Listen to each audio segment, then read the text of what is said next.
Yohanes 8 ayat 1 sampai 11. Saya membacakan ayat yang pertama, lalu Bapak Ibu semua kita bertanggapan.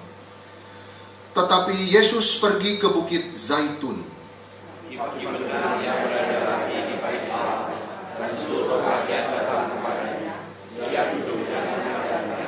Maka ahli-ahli Taurat dan orang-orang Farisi membawa kepadanya seorang perempuan yang kedapatan berbuat zina. Mereka menempatkan perempuan itu di tengah-tengah. Lalu berkata kepada Yesus,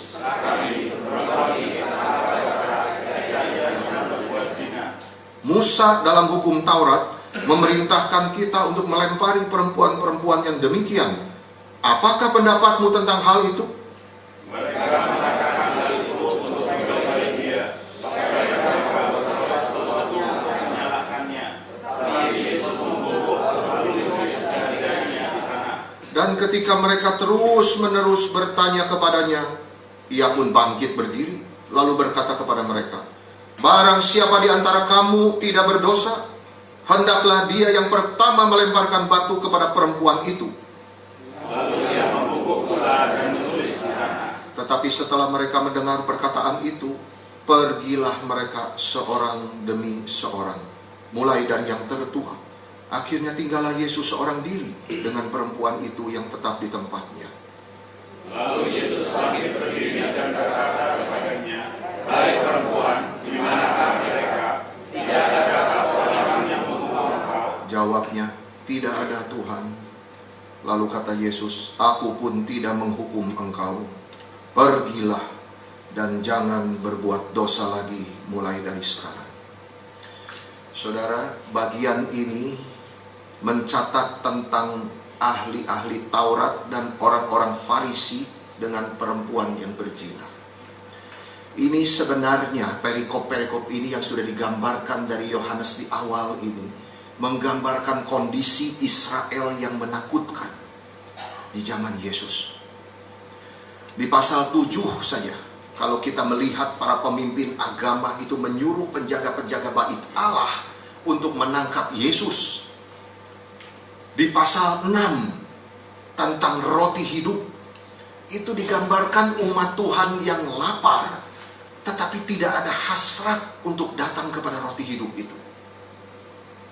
Sekarang di sini melalui perikop perempuan yang berzina ini, kita diberitahu gambaran Israel itu sebagai umat Tuhan, sebagai istri yang tidak setia kepada Yahweh. Mari kita lihat ceritanya. Saya mundur sedikit cerita sebelum kejadian ini. Saudara masih ingat para penjaga bait Allah yang mau menangkap Yesus itu? Dan mereka datang kepada para pemimpin agama dengan tangan kosong.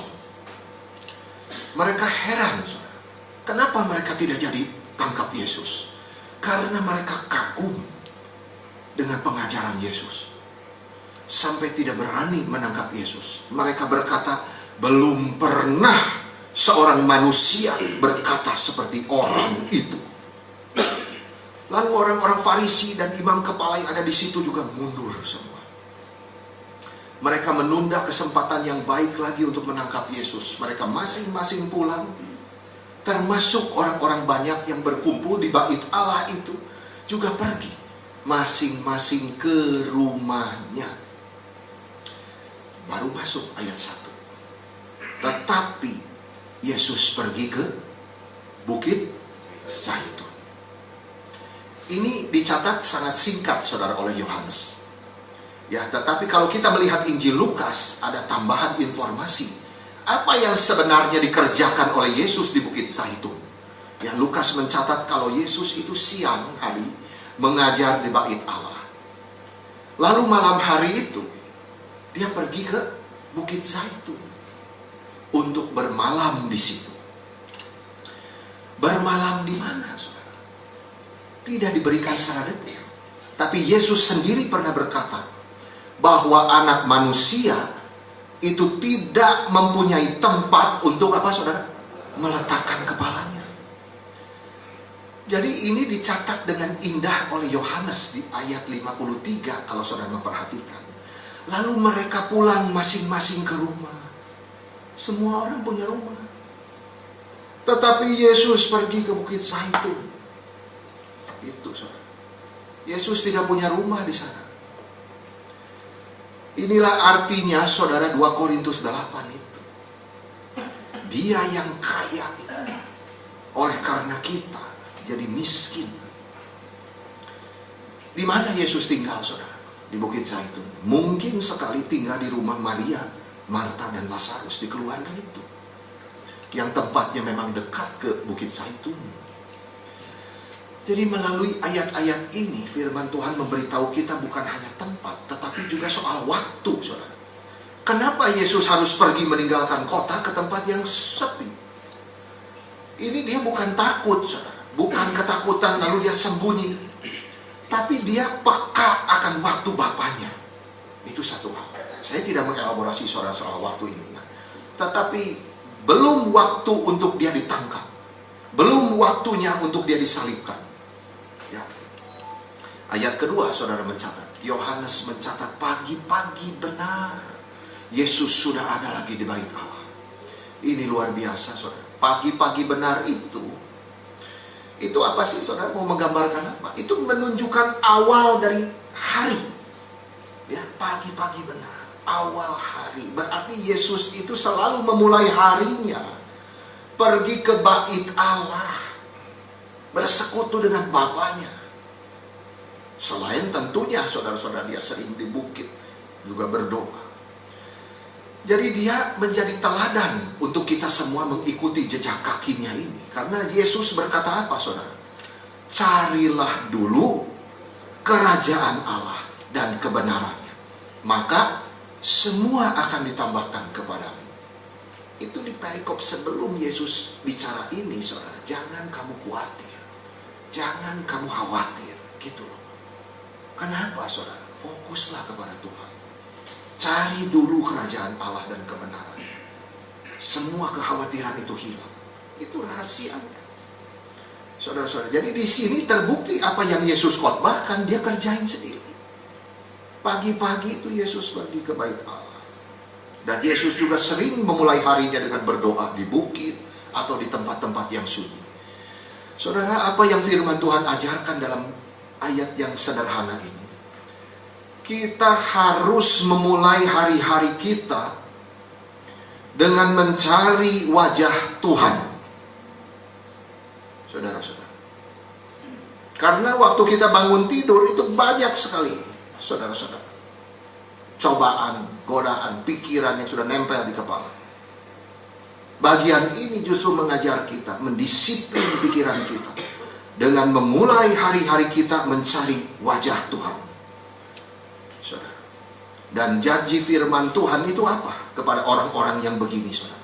Mereka yang tekun mencari aku akan mendapatkan aku. Itu janjinya. Apakah kita tekun, saudara? Tekun itu bukan sekali dua kali, terus menerus. Itu sebabnya hidup kita akan berbeda, saudara. Akan berbeda kalau kita itu mau memulai setiap hari-hari kita bersama dengan Tuhan. Kenapa Habakuk itu bilang kasih setianya selalu baru setiap pagi? Karena itu yang dia lakukan, saudara. Selalu kasih setia Tuhan itu dianugerahkan, menyegarkan kita, memberikan kita kekuatan menjalankan tugas-tugas kita di hari itu. Setiap hari, saudara, kita menghadapi banyak cobaan, banyak godaan. Bagaimana kita boleh menghadapi itu semua? Kita butuh anugerah Tuhan, saudara.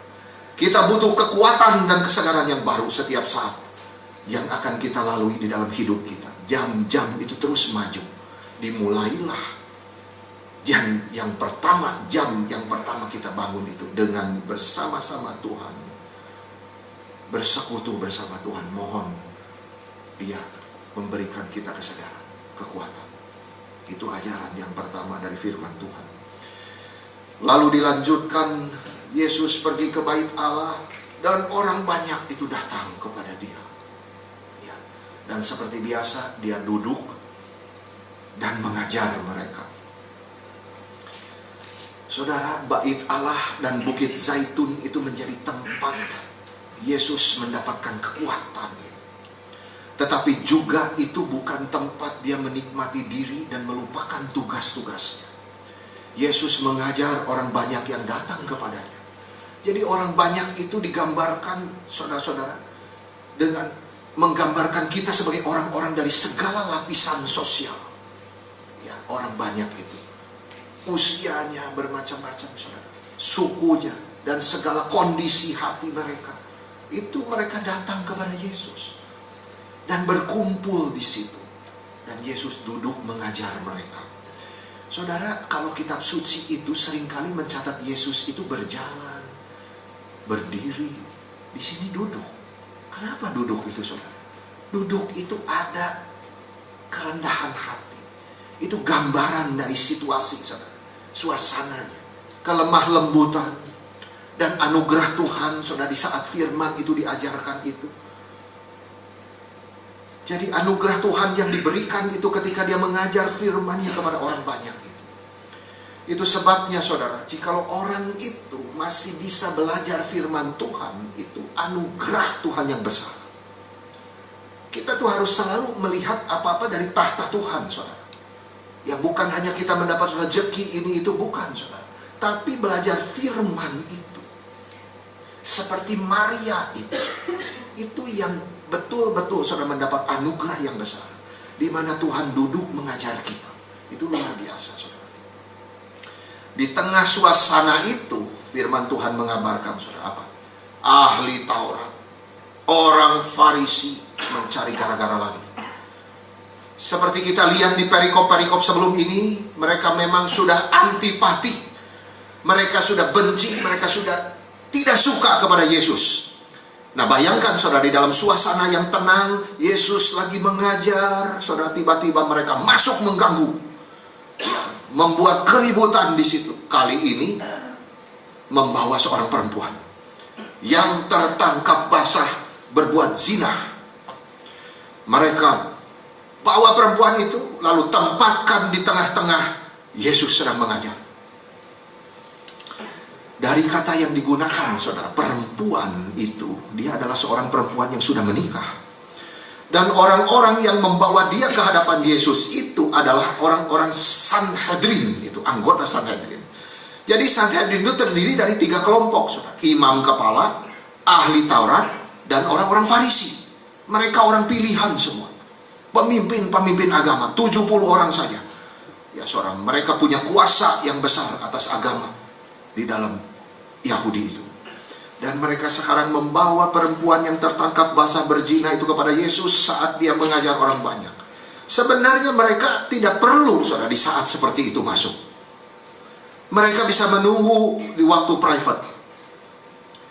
Tetapi ini mereka memang sengaja supaya publik melihat semua kejadian itu. Maka mereka mendorong perempuan itu ke tengah-tengah tempat Yesus mengajar, dan ayat 4 berkata begini, Rabi, perempuan ini tertangkap basah ketika dia sedang berbuat zina. Saudara, dicatat di sini hanya perempuan saja. Lalu pertanyaan kita kan muncul di pikiran kita, saudara, di mana partner dia? Kan gitu, saudara. Menurut hukum Taurat, partnernya juga, saudara, sama-sama harus dilempar batu. Di mana partnernya? Di mana dia saat itu, saudara? Apakah dia sudah lari? Apakah perempuan itu hanya victim saja daripada ahli Taurat dan Farisi? Atau mungkin laki-laki itu orang penting, saudara, sehingga si anggota Sanhedrin ini, wah, takut masalah ini, sehingga biarin pergi. Atau mungkin malah temannya sendiri, saudara. Jadi mereka lepaskan. Tetapi apapun itu, kitab suci tidak mencatatnya. Mereka hanya membawa seorang perempuan yang tertangkap berbuat zina. Lalu mereka menyuruh Yesus mengatakan hukuman apa nih yang pantas untuk dia. Ayat 5. Musa di dalam hukum Taurat. Wah, hebat, saudara. Ini ngutip kitab suci. Mereka ini, saudara, orang benci Tuhan, tapi ngutipnya kitab suci. Ini heran sekali, saudara. Musa dalam hukum Taurat memerintahkan kita. Waduh, saudara, ini kita nih, orang-orang yang berbuat Taurat dengan ribuan aturan. Saudara-saudara, saya sudah mentaatinya.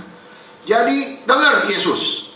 Musa dalam hukum Taurat memerintahkan kita lempar perempuan-perempuan yang demikian. Sekarang bagaimana pendapatmu? untuk hal ini. Menurut hukum Musa, dia harus dihukum mati.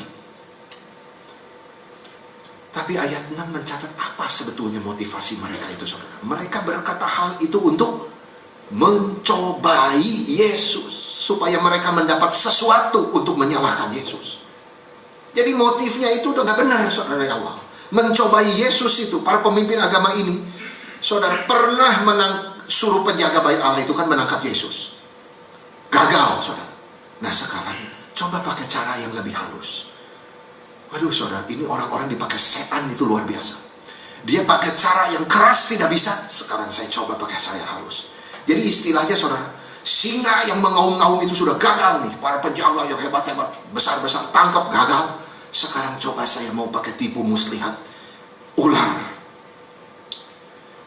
Saudara-saudara, bagaimana caranya? Mereka mengutip kitab suci perjanjian lama, mengutip firman Tuhan untuk mendukung rencana mereka yang jahat. Mereka memakai hukum Musa, tetapi motivasinya ingin mencobai Tuhan Yesus. Saudara-saudara, apa yang dibukakan kitab suci di dalam hal ini? Ini menyiratkan kepada kita semua, jangan kita sampai tertipu dengan menyimpulkan, saudara, bahwa setiap orang yang mengutip kitab suci itu pasti orang yang takut akan Tuhan. Belum tentu. Saudara-saudara, jikalau motivasi hatinya mereka yang mengutip kitab suci untuk menyerang orang lain seperti mereka ini, saudara, itu seringkali orang yang paling jahat justru. Saudara, ini dicontohkan oleh orang-orang Farisi dan ahli Taurat. Mereka bermaksud menjebak Yesus pakai ayat kitab suci, saudara, dengan untuk apa? Bikin Yesus dilema. Kenapa dilema, saudara? Lempar atau tidak? Gitu. Kalau Yesus bilang jangan lempar, sudah. Berarti bagaimana, saudara? Yesus berarti tidak menghormati hukum Musa. Ya kan? Berarti Yesus ini sudah mengajarkan sesuatu yang sesat. Dia adalah pelanggar hukum. Ya. Dia mengajar untuk melanggar hukum Musa kepada kita semua. Mungkin sekali saudara dia bisa dituntut di pengadilan dengan pelanggaran yang serius. Kalau Yesus bilang lempar, saudara, juga ada dua hal yang terjadi. Yang pertama, saudara, dia berarti melanggar hukum Romawi. Karena kenapa, saudara? Israel itu waktu itu ada di bawah penjajahan Romawi saat itu. Jadi kalau orang mau dihukum mati, itu harus melalui proses hukum Romawi. Jadi kalau Yesus bilang lempar, maka mereka akan mengadukan Yesus ke pihak Romawi. Ini rabi menyuruh kita menghukum mati perempuan itu tanpa sistem Romawi. Wah, saudara, berarti itu merebut hak prerogatif pemerintah Romawi. Dan yang kedua, saudara, celakanya apa? Yesus itu kehilangan banyak pengikut karena dia selalu mengajarkan belas kasihan, saudara, pengampunan, cinta kasih. Sekarang kau suruh lempar. Bagaimana ini, saudara? Jadi apapun yang Yesus jawab akan menimbulkan masalah sebetulnya. Itu dilema, saudara, waktu itu. Itu pintarnya mereka tuh, pakai tipuan ular itu. Jadi ini dilema yang Yesus hadapi. Orang-orang Farisi, ahli Taurat dengan licik menjebak Yesus. Sehingga mereka membawa perempuan yang berzina itu sebenarnya bukan karena mereka membenci perzinahan. Atau mereka itu orang yang saleh, saudara, betul-betul sedih ketika melihat hukum Tuhan itu dilanggar. Itu tidak ada di hatinya. Mereka menangkap perempuan itu untuk dijadikan alat, saudara. Dipakai. Untuk apa? Untuk menuduh Yesus. Jadi mereka pakai perempuan berzina untuk memanfaatkan dosanya demi mencapai tujuan mereka. Itulah mencobai Tuhan yang dicatat oleh firman Tuhan. Mereka memakai cara yang kelihatannya suci, mengekspos dosa orang lain untuk keuntungan mereka. Motivasinya menghina Yesus di hadapan publik. Saudara, saat itu apa yang dikerjakan Yesus? Ini mencatat satu hal yang pertama kali dan satu-satunya dicatat di Alkitab. Yesus ngapain, saudara? Dia menulis. Yesus Yesus tidak pernah menulis autobiografi. Ya, Yesus tidak pernah menulis risalah teologi. Ya, tetapi di sini dia dicatat, dia membungkuk lalu menulis di tanah. Wah, saudara, interesting loh. Apa yang kira-kira dia tulis ya? Kita tidak tahu, saudara, karena kitab suci kan tidak catat. Ya, saya berharap kitab suci catat sebenarnya, saudara. Saya pengen tahu apa sih yang Yesus catat, saudara. Karena sementara itu banyak orang itu terus kan bertanya-tanya itu di situ, perempuan itu ketakutan, saudara. Orang itu terus teriak-teriak, nanya-nanya kepada, ya ayo gimana? Apa pendapatmu tentang hal ini? Yesus tenang nulis, saudara. Dan kemungkinan di situ, saudara, mereka yang sudah ambil batu itu nggak jadi, saudara. Jatuhkan lagi batu satu-satu melihat tulisan itu.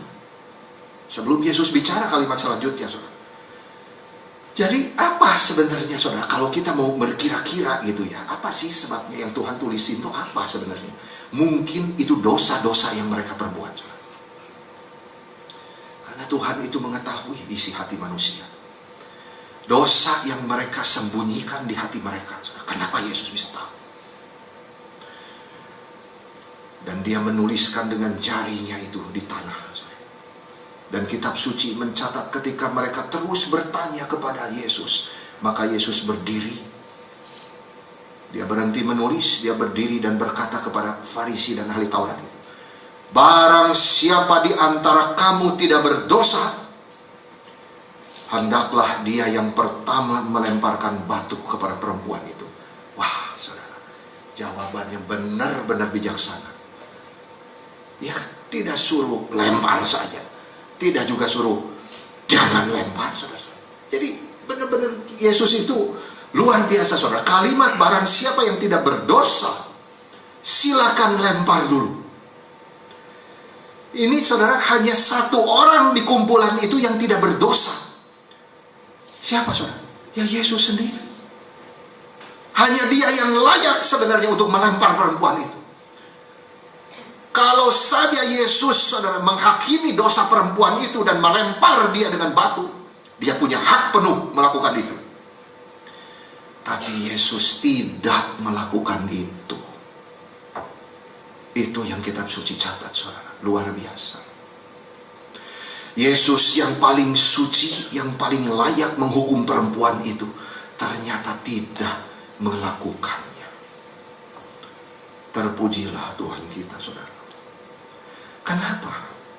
Karena dia punya belas kasihan, saudara. Compassion gitu.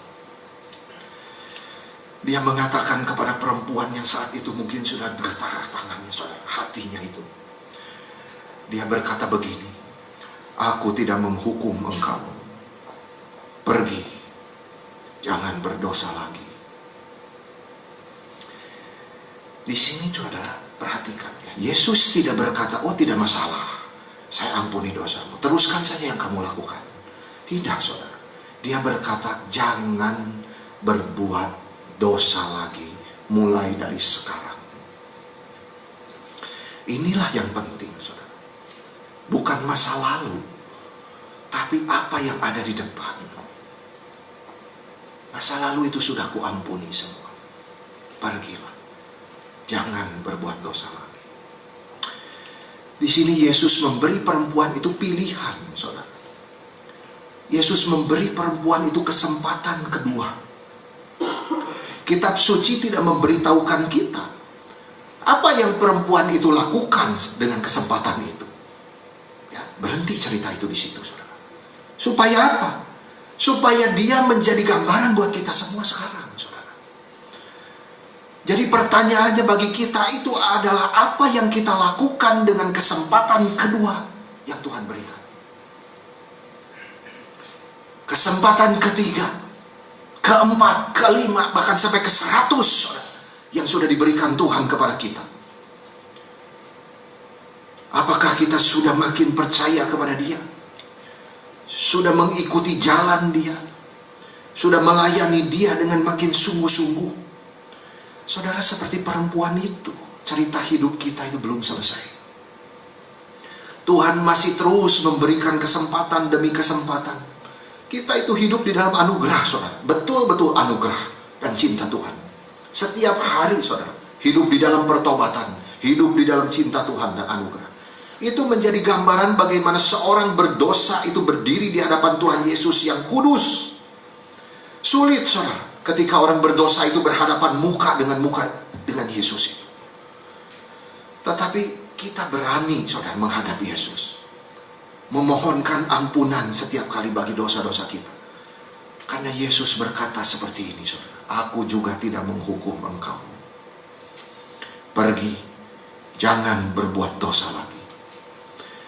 Saudara, ada 3 hal yang saya ingin kita belajar dari kalimat Yesus ini. Yang pertama, belas kasihan Yesus yang begitu besar. Mereka yang sudah mendengar perkataan Yesus itu pergi seorang demi seorang, saudara. Barang siapa yang tidak berdosa, silakan lempar dulu. Jatuhkan batu. Pergi satu demi satu. Mulai dari yang tertua, ditulis oleh kitab suci. Lalu tinggal Yesus seorang diri di situ. Dan Yesus berdiri berkata kepada perempuan itu di ayat 10. Hai perempuan, di mana mereka? Tidak adakah seorang yang menghukum engkau? Perempuan itu menjawab, tidak ada Tuhan. Lalu kata Yesus, aku pun tidak menghukum engkau. Pergilah dan jangan berbuat dosa lagi mulai dari sekarang. Inilah bedanya Tuhan Yesus dengan ahli Taurat dan Farisi. Jelas kontras, saudara. Kalau ahli Farisi dan ahli Taurat itu, saudara, inginnya apa, saudara? Hukum dia, lempar dia, saudara, matikan dia. Tapi justru Yesus apa? Mengampuni. Itulah, saudara, kontras yang diberikan oleh kitab suci antara orang Farisi, ahli Taurat yang selalu melihat dosa orang lain, lalu mengekspos dosa itu di publik, saudara, untuk menjatuhkan orang itu dan sekaligus menjebak Tuhan Yesus. Luar biasa, saudara. Jadi yang diajarkan itu apa di sini? Mereka tidak melihat dirinya sendiri itu banyak dosa. Kitab suci sudah mengekspos, saudara, ya bagaimana Tuhan Yesus sendiri mengatakan mereka itu ular beludak segala macam. Kita sudah tahu dosa yang di dalam hatinya itu, saudara. Tapi mereka tidak melihat dirinya itu. Mereka melihat dirinya baik, saudara, bermoral tinggi. Ratusan hukum Taurat saya sudah jabarkan, saya sudah lakukan semua, saudara. Saya sudah melakukan Taurat, tapi perempuan ini, Tuhan, dia berzina, gitu. Saya sudah melakukan Taurat, tapi perempuan ini, lihat Tuhan. Inilah, saudara, contoh yang diberikan kitab suci terhadap orang yang selalu menemukan selumbar di mata orang lain, tetapi balok di matanya sendiri diabaikan. Padahal orang-orang Farisi dan ahli Taurat itu membenci Yesus. Hati mereka itu jahat, menolak Yesus dan ingin membunuh Yesus. Mereka mempunyai banyak dosa. Tapi bedanya dengan perempuan itu apa, saudara? Bedanya dosa orang Farisi saat itu dengan dosa perempuan itu, bedanya di mana, saudara? Yang Farisi tidak kelihatan, yang perempuan itu kelihatan. Itu bedanya, saudara. Mereka benci Yesus bagaimana dilihat, saudara? Tidak kelihatan kok. Sekarang pakai cara yang begitu liciknya, saudara.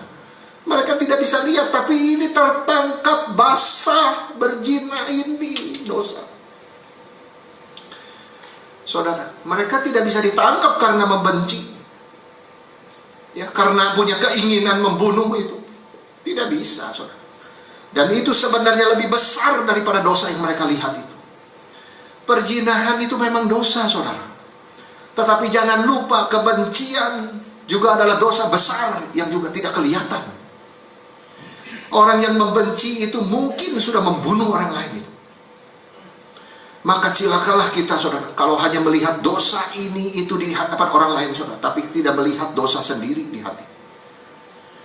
Yesus berkata, aku pun tidak menghukum engkau. Itu bukan berarti Yesus meremehkan dosa perzinahan, saudara. Tidak sama sekali. Karena Tuhan Yesus sendiri berbicara begitu keras mengenai dosa ini di dalam Matius 5 ayat 28 contohnya. Setiap orang yang memandang perempuan serta menginginkannya, dia sudah berzina dengan dia di dalam hatinya. Itu.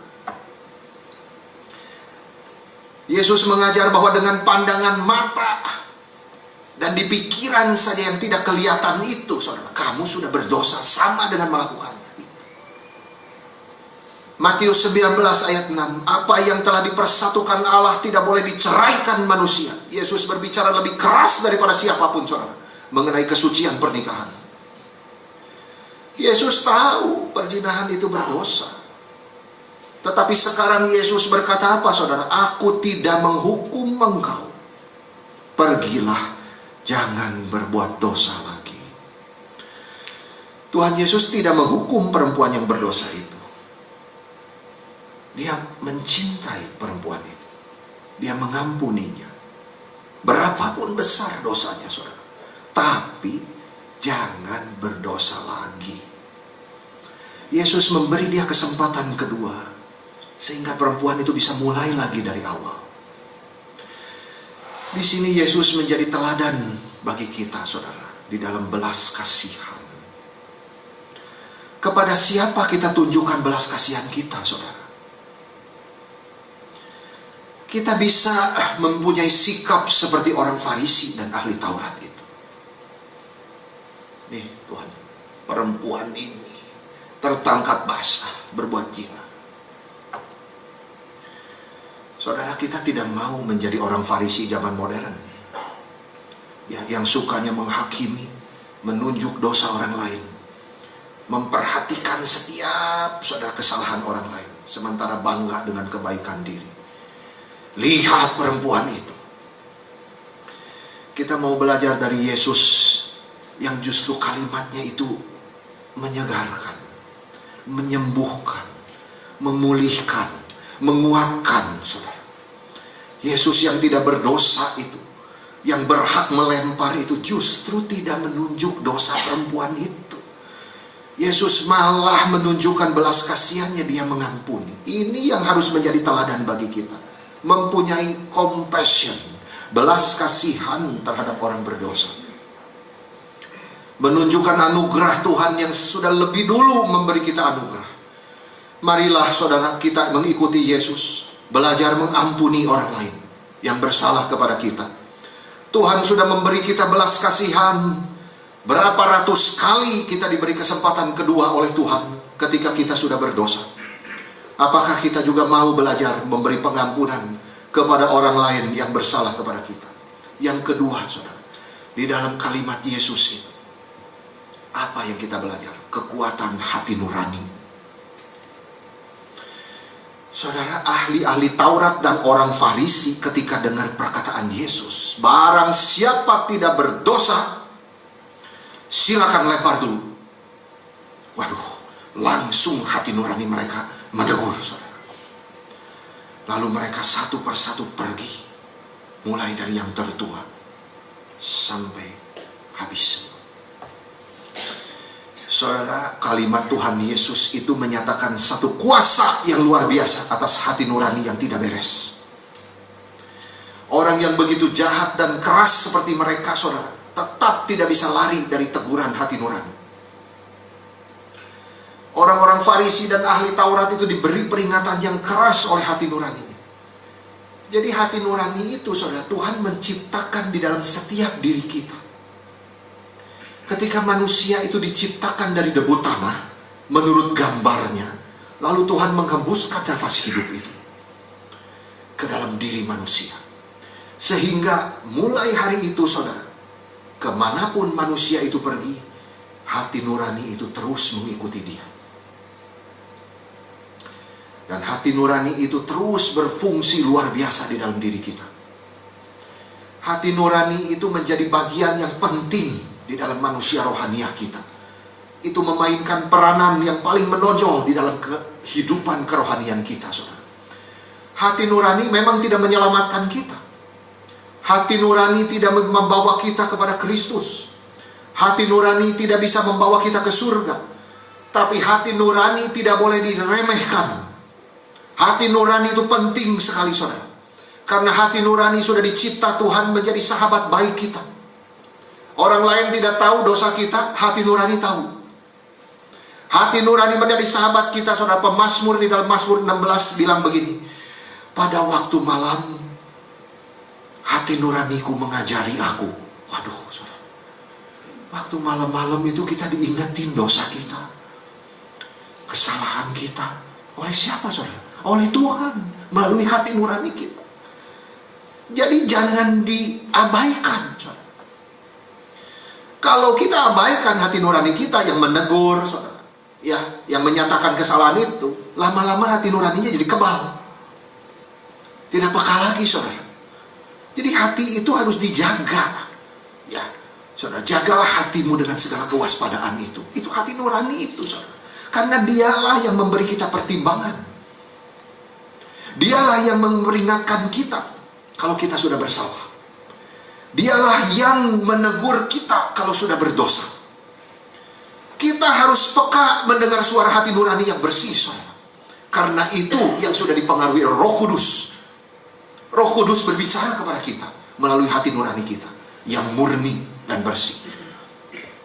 Saudara, memang hati nurani kita itu sudah mengalami polusi akibat dosa. Sehingga hati nurani itu kadang bisa lemah, saudara.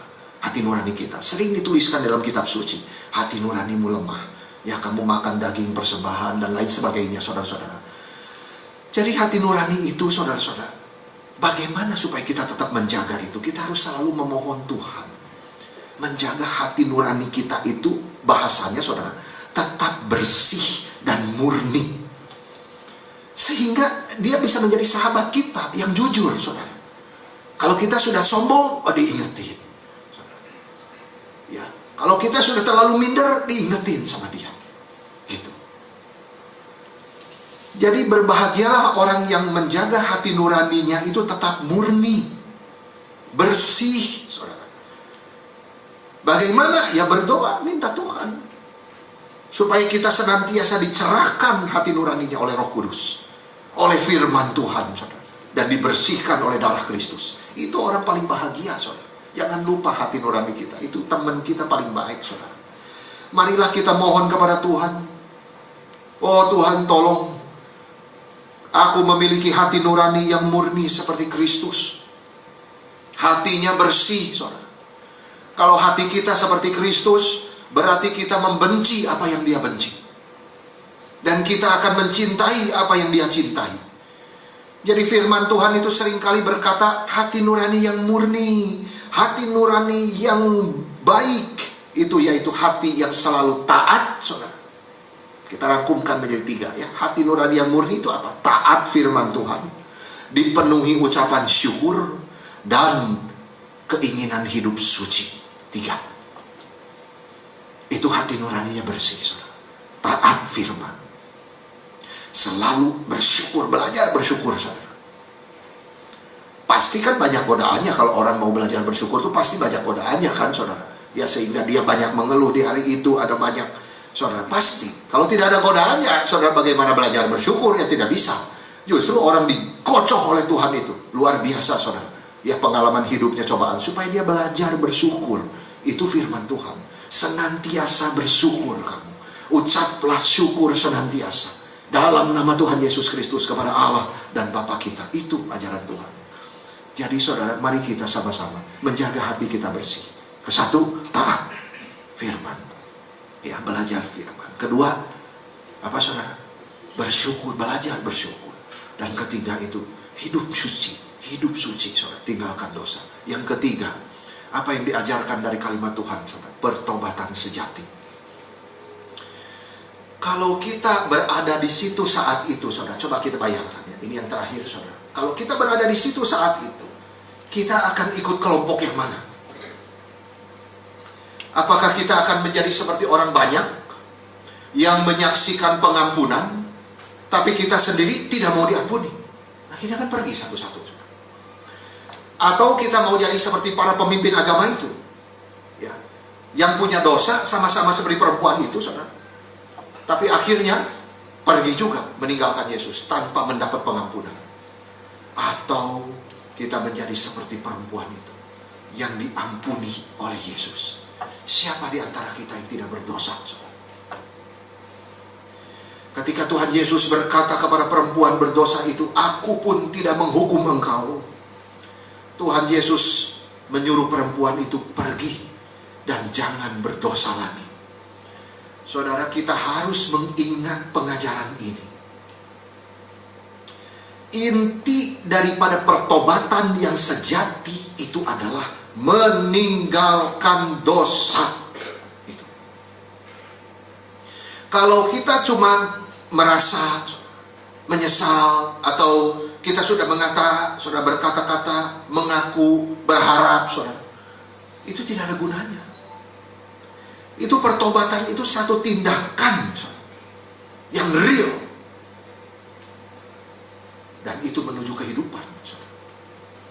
Jadi artinya kalau orang itu tidak berhenti melakukan kejahatan dan berbalik dari dosanya, saudara, maka orang ini tidak sungguh-sungguh bertobat, gitu.